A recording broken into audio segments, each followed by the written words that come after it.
To quote the band Blur, well, it looks like we might have made it to the end.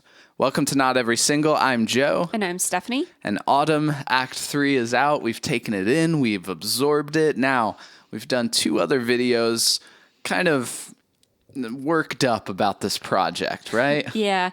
I mean, it's kind of been a fun one to talk about just because of how bizarre some of it has turned out to be. My feelings on Smashing Pumpkins and getting so worked up about them and stuff, it is all in good fun, you know? Right. This band has been a big part of my life for a long time, and there's so much of their music and their catalog that's important to me. So I'm never gonna hate them, you know? Right. Yeah. And I think also for me, because I have less experience with them, I've got a little less bias and I don't have quite as much baggage. Right. They can't disappoint you as much as they can disappoint me. Yeah. I mean, I know how great they were once, and this is different. Yeah. But I don't have the emotional connection. That makes sense. So if you've seen part 1, if you've seen part 2, or if you're just jumping in now, let's get right into it. Let's talk about ATUM Act 3. What did you think? Again, I think a similar feeling I had in the second act, which was a little bit of optimism and then not continuing optimism. Yeah. How much of that optimism is going into it knowing what this record sounds like already? Yeah, that helps a lot. But also there was a little bit of counter to my expectation with some of the heavier songs, which we can talk about soon. So not quite as whimsical actually throughout as I thought it was going to be. Yeah, that's true. I had such a harsh reaction to Act 1, and I think part of that was the live show we saw. Right, yeah. Now, if you saw that video, you remember we had just seen them live at Irving Plaza in New York. It's a smaller, intimate club venue right before they played Madison Square Garden, big arena. And so they were really on fire. That was an amazing show. Yeah. And some of these new songs, including Beguiled, were played there. And so because of that, I think I was much more let down by Act 1, hearing how the studio version sounded and the lack of that attack. Well, they didn't play very much new stuff that show. They played, I think, Empires. Yeah, I think Empires was like the second song. Yeah. They did Rocket into Empires or something. Yeah, and we were kind of psyched because the live version of that was really great, and I think that this recorded version doesn't quite live up. No, I don't think so. I think it's, I had mentioned when we were discussing Act 2, the abundance of this Katie Cole backing vocal doing kind of the same 3-part harmony on everything. And it's all over Empires, and it kind of drives me crazy. Yeah, I could see that. But, we'll talk about a little later, is there is one Katie Cole moment in this record, and I think you know what I'm talking about, that is super different than that, and I loved it. Yeah, I think hopefully we're thinking of the same thing. We have not discussed much yet. No, we don't. Each other. We save it for the video. Yeah. We usually save it for the video. Usually. Now, my overall thoughts on Act 3 is that I could kind of see what they were going for more. Right. The vision was a little more clear. And I think songs like Canary Trainer and Pacer, I kind of understood, okay, especially coming off of Seer and into this project, I can see this sort of driving beat with a pretty melody and a lot of The Cure in there, you know? Yeah, Canary Trainer is my favorite. I think my favorite off this entire 3-part album. Wow. I think it'll be up there with Songs of the Year, though it's a bit early. Whoa, you liked it that much? I really liked that 80s vibe, and like you said, it was the pacing of it, the driving. It just was, I like pop stuff quite well, and I felt like it was a very well, the best version of that kind of song on this album, and a song that I felt was fairly commercial as well. It almost felt like a song he's been trying to make for quite some time. Yeah. Since Jimmy and James have been back, and they've been doing this sort of like, people have been calling it synth pop sometimes. That was a big criticism thrown around for Seer. I don't see it as synth pop. I see it as like, almost like the Cure new wave, right? 80s new wave. Yeah. There's like a darkness to it, but it is sort of this upbeat driving melody with a melodic darkness to it. Yeah. And, you know, this is a rock opera. So a lot of these songs have that sort of theatrical quality to them that doesn't translate 100% for me as a listener, though I know there are lots of people who like it, and I kind of get it too. But to me, this was like it sort of dropped some of that like theatricality in Canary Trainer and became just a great song, like in and of itself. It's interesting you bring up pop, because I do want to talk about Billy Corgan and pop. Okay. It's something he clearly wrestles with. If you watch any interviews or you know, read any articles on things he's saying about, it's always like the fault is always on the new young listeners or the state of pop and rock today. That's always the issue, not him. Right. And I think he's been trying to crack like a pop hit for a while. And I agree. I think Canary Trainer is kind of the best version of that thing he's been trying to do for years. Yeah. But you know, it's too bad, because then later in this record, when we get to Spellbinding, we get such a sort of bland, by the books attempt at like a radio rock hit. Yeah, there's quite a mix on this Act 3 to me of just different attempts. There's a lot of blandness, in my opinion. I know a lot of people like this. If you like this, like it's fine. We're not saying we don't like it. Even it's just more of like, this is what I noticed on a first listen, that there's a lot of stuff that didn't really like go anywhere new to me.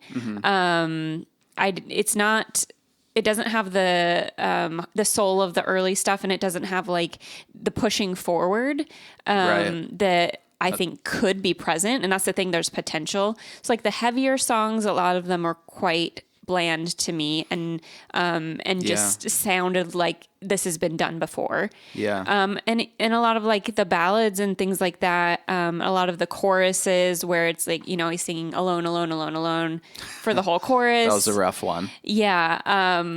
That's also just sort of, it's not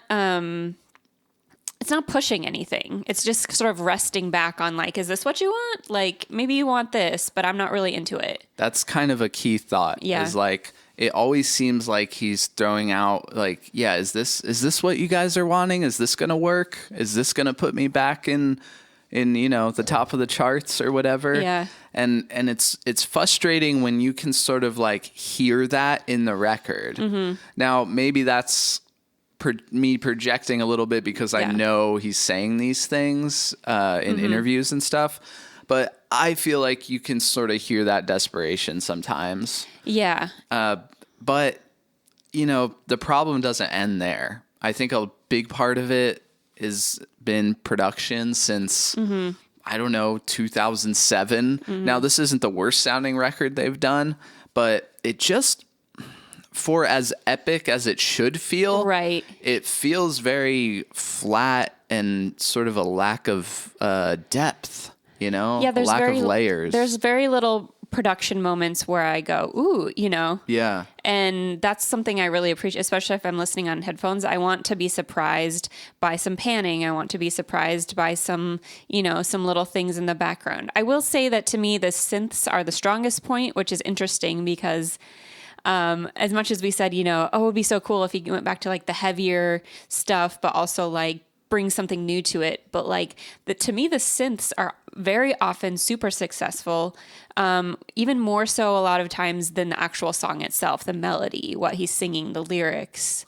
It's interesting that you say that, because I know you're not as familiar as with their catalog as the diehard fans, but that has definitely not always been the case. Right. Most of the time, synths have been a big problem in his compositions, and even just the patches and settings chosen where they just sound cheesy. My personal example is there was this fantastic song that they were playing on the 2008 tour called Owada, and Owada? Classics Pumpkins title. Yeah, I don't know. But anyway, when it came out, the synths were so cheesy that the popular video at the time was someone put it with the My Little Pony opening theme song. So, he has gotten better at the synths, and I'll agree some of the synth melodies are almost more interesting than the vocal melodies. There were some times where a song would start and be like, these synths are awesome. I'm going to like this song. And then the vocal melody came in and I'm like, it's not bad, but it's not living up to this synth line here. Should we get into the rock?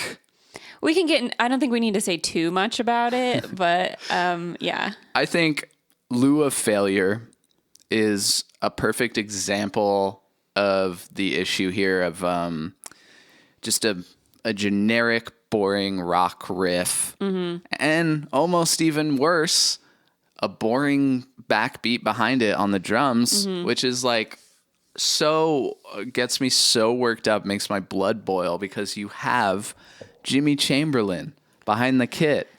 Yeah. Jimmy is back in the band. He's here. He could be elevating this material more. And I don't know whose decision it is. I don't know how much say Jimmy has in this, but for whatever reason, a lot of these boring chugga rock riffs that sound like you just picked up a guitar and wanted to test the sound or something have the most boring backbone to it too, with the drums. Yeah. It's very much like just the basic first thing you think of, which is so not what they should be doing.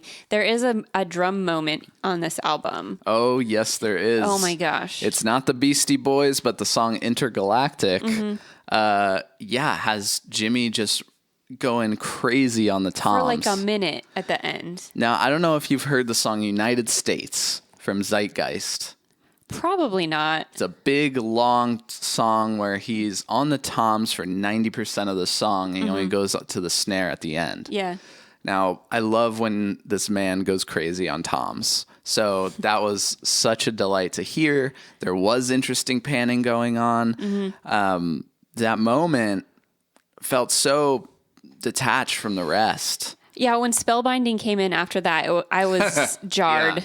Yeah. I thought, even if I liked this song, I don't think I would like it, because the transition is too, I'm not saying I like when things are eclectic, but it was just not working together at all. It almost felt like that Jimmy moment should have ended the record. Because when it ends, I'm like, yeah, whoa, that was crazy. It was so cool. And also, like, I don't like, Spellbinding's not really my thing, and also like the closer is just nothing. Yeah, I mean, that's kind of in line with what he's claiming, the records that he's claiming this is a sequel to. Melancholy, Machina, they both kind of have this like intro and outro. Yeah. So I guess they don't fully count as like songs. They're kind of outro piece. Still, you gotta close it strong. Even if you're gonna do an outro, make it interesting. It's true. The outro of Melancholy is like one of my favorite things on there. Yeah. Harmageddon, another example of just this boring rock. When I talk in these videos about needing that edge back, this is not what I mean. I don't mean I just want to hear rock. It's just that I want to hear the creativity, the passion, these group of guys pushing each other forward. Yeah. But let's go back to Pacer for a second, because that Katie Cole backing part is awesome. So is that what you're talking about? Yeah, It's just kind of doing this like staccato thing. I didn't take notes on every song with that one. It was like the panning exclamation point. Yeah, we give these records really detailed, focused headphone listens, and hearing something like that was so cool. After so satisfying. Hearing Katie Cole do the same thing all throughout this record, it was almost like I wasn't even hearing it anymore. So that really caught my ears. And for a listener, that's really fun. That's what should happen. And it should happen way more. Should be happening somewhere every song, at least. Yeah. In such a, what's supposed to be such an epic, sprawling tale, you know, this big saga of music. Yeah. It should really be taking me places. I sometimes wonder if he was like a little too deep in with the lyrics, perhaps focusing too much, because the lyrics are just so overwrought. There's some cool lyrics. There's some absolutely what the heck lyrics. I give him props for using the word lollygag in lieu of failure. I remember that's right after he says "aight." Aight. Which is also just a Weird. that whole song, like every verse is just, each line is alliteration too, which is like, I get what you're doing with form, man, but like it doesn't sound good. It doesn't, like, the words don't sound cool together. It's like, oh, okay, here's a bunch of words that start with the same letter. It should have value as a lyric as well. Yeah, these lyrics are maybe my biggest issue with this project, and more than that has been my issue with Billy's writing for a long time. I think this band was such a, you know, I don't want to throw around voice of a generation or something that hyperbolic, but I think they were kind of in that category at their peak. And some lyrics that he wrote back then, I know it was a long time ago, but it was relatable. Right. It was relatable to a generation of kids that were confused and upset, just like kids are today. Yeah. And I'm not saying he has to write the greatest lyrics that like all the kids are gonna like rally behind and connect with, but this is just so far the other extreme. Like no person on earth can like get attached to these words. It's like he's taking all these like mythological references, and like he's got his thesaurus open for sure.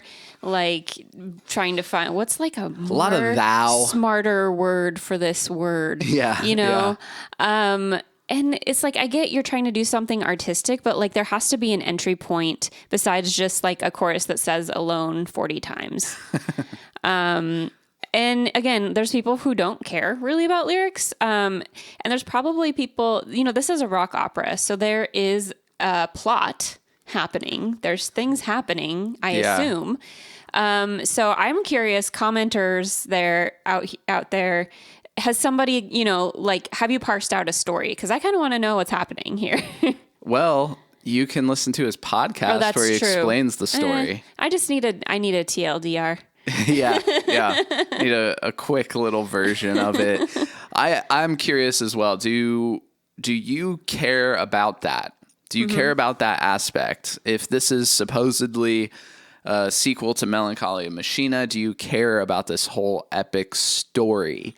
I'm thinking maybe no one does, but I'm interested to hear. I think there probably are people who find it cool to be able to go through this and sort of get inside there are people who this is the way that they connect to art. Just because we don't connect to art in that way doesn't mean that it's the wrong way. I think there's better ways he could have done it, but that doesn't mean it's not worthwhile to somebody. Totally. Yeah, that makes sense. I just, man, he'll drop words in there. Yeah. That I'm like, no one's used this word for like 150 years. And be like, withoust or something. You're like, does that even exist? And then, I mean, I made that one up, but it's not in it there. would totally be in there. But then "ite" is also in there. Like, you're trying to be like, use this old timey language. You can't say that. Yeah. Right there next to whatever the one I just said, withoust. So with that said, we've made it to the end. We're done. I don't know where this puts me with this band. Like, where do I stand with Smashing Pumpkins? Is my relationship with this band over? Is my fandom kind of done? It'll never be over. I think that there's definitely like a morbid curiosity that will always be around. And my closing thought is, at the end of the day, I am happy that these guys are still around, that they made it through the 90s. They could have easily not done that. And that they're out there doing their thing. They have families. They're successful. They're happy and healthy. That's terrific. I just didn't like the music. Yeah, I mean, I guess my closing thought would be that based on the comments we get and the positive reaction a lot of people have to this and disagreeing with us, that's also kind of encouraging because it shows that, yeah, again, they are still connecting to a fan base. They're not completely, and they're not phoning it in. They're like doing something at least. I was surprised with how many people commented saying that they love this record. Yeah. I mean, there may be some things that seem bland to us, but there is pushing forward of certain aspects of what they're doing. And it might not be the aspects that we were hoping for, but it's not just this nostalgia porn or anything. It's like, I'm going to do what I'm going to do. And yeah, there's still an audience for it. So that's really awesome.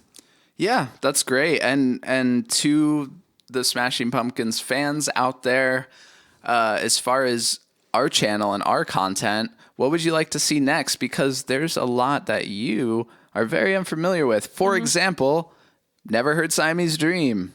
No. So I'm thinking maybe we take a trip back. Next video is Stephanie hears Siamese Dream for the first time. If that's something you're interested, let us know. Thanks for watching. If you watched all 3, that's a lot. Good on you. Thanks so much. Happy to have you here. This is Not Every Single. I'm Joe. And I'm Stephanie. See you next time. With Oust.